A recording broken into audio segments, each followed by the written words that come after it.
Você não pode ofertar aquilo que você não tem.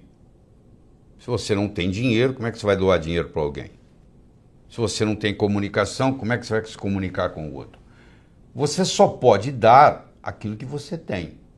Agora eu lhe pergunto, se você não tem amor próprio, como é que você pode gostar dos outros? Se você não gosta nem de você. Não é estranho isso? Muito estranho. Então, o número 1 é você. Ó. Primeiro você cuida de você. Você já viu no avião?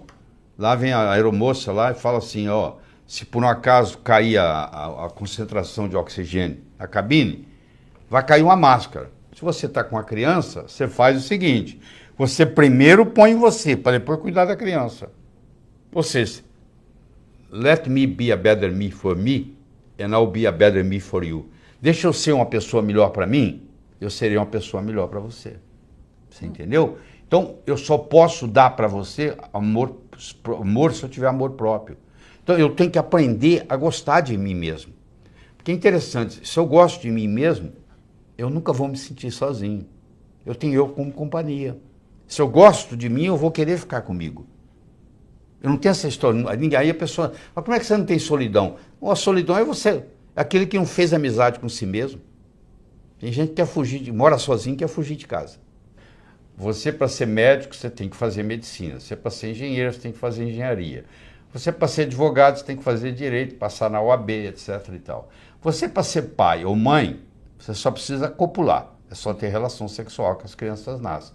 Então, o seu pai não fez curso para ser pai, a sua mãe não fez curso para ser mãe.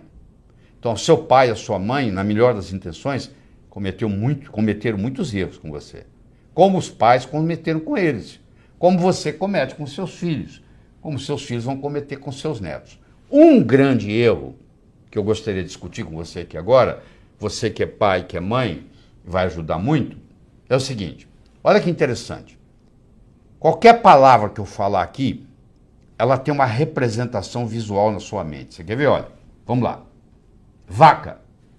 Olha, veio uma vaca na sua mente, não veio? Tá bom. Vamos lá. Porta. Olha aí.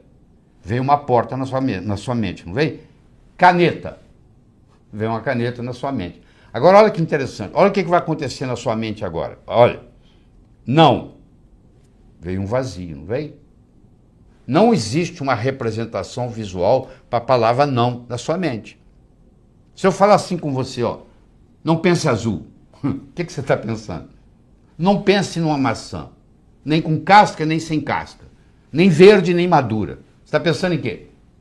Olha que interessante. Quando eu falo a palavra não, o que vem depois do não é que interessa. Não perturbe a sua irmãzinha. Eu já falei com esse menino 1000 vezes e continua perturbando. Você está mandando ele perturbar. Mas como é que eu vou educar meu filho?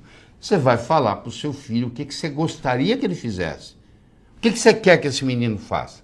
Eu quero que ele trate bem a irmã. Só você fala com ele assim, meu filho, trate bem a sua irmãzinha. Você tem que falar o que você quer e não o que você não quer. Você olha isso, eu gosto muito de MMA, eu vejo o treinador que é bom, o treinador que é ruim. O treinador que não sabe isso, ele fala assim, ó, não deixa a sua cara na reta. Não deixa, o que você vai deixar? A cara na reta. Você entendeu? Então, eles fizeram um estudo, mostraram que uma criança de 8 anos recebeu, durante a vida, até então, mais ou menos 100 mil não. Não faça isso, não faça aquilo, não faça aquilo. E isso tudo está comprometendo, porque como o não tem uma representação visual na mente, acontece o que vem depois do não. Então você que é pai e mãe, deixa eu lhe dar uma dica. Toda vez que você tiver para falar não, você pensa 2 vezes. Você fala assim, mas o que eu quero? Não assista a televisão antes do jantar. O que você quer que ele faça? Brinque lá fora. Brinque lá fora antes do jantar. Então é assim que você educa. Você não consegue educar uma criança com não. Quando ele chega na fase da adolescência, pior ainda. Aí que o não vale nada mesmo. Você entendeu? Quer dizer, mas isso aí você vai culpar quem? Seu pai ou sua mãe? Mas eles também não sabiam o que eles não sabiam. Igual você não sabe o que você não sabe. A conversa que você tem com você mesmo é muito importante. Chama self-talk. Você já percebeu, você que está aí me assistindo? Você já percebeu que, à medida que eu vou falando, tem uma voz aí dentro da sua cabeça, fazendo comentário, eu concordo com isso, eu discordo daquilo. Desde o momento que eu comecei a falar, você começou a ter um diálogo com você mesmo. Esse diálogo aí, vamos conversar sobre ele. A pergunta que eu tenho para você é muito simples. Esse diálogo interno que você tem, ele é seu amigo ou seu inimigo? Ele te estimula ou ele te critica? Porque tem gente que tem um crítico dentro da cabeça, o tempo todo, criticando. Pode ser a voz da mãe, pode ser a voz do pai, pode ser a própria voz, mas é uma voz que está com você, não interessa onde você vai, é você prestando conta para você mesmo. Então você tem que fazer um cancela e aprender a tratar você com amor. Você cuidando de você, que se você não cuidar de você, quem vai cuidar de você? Você que vai cuidar de você. Então você tem que aprender a se comunicar com você mesmo. Essa comunicação interna, ela te traz tranquilidade. Enquanto você estiver criticando você mesmo, não tem jeito. Tem gente que está sempre pondo alguma coisa na lista para fazer, não acaba. Essa lista nunca acaba, não tem hora, é a lista, mas é o próximo, é o próximo, é o próximo. Você entendeu? Então, a comunicação com si mesmo faz uma grande diferença no sucesso. Pelo contrário, sabe o que vai acontecer? Você vai ter sucesso, mas você não vai ser bem sucedido, que não é a mesma coisa. Eu posso ser um grande cantor ou um grande jogador de futebol. Eu posso ter sucesso, mas não significa que eu sou bem sucedido.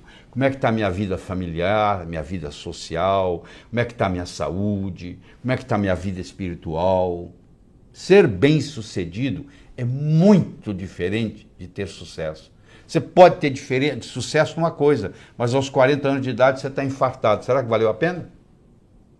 Não é isso que eu estou discutindo aqui. Eu estou discutindo é você ser bem sucedido, que é muito mais do que simplesmente ter sucesso.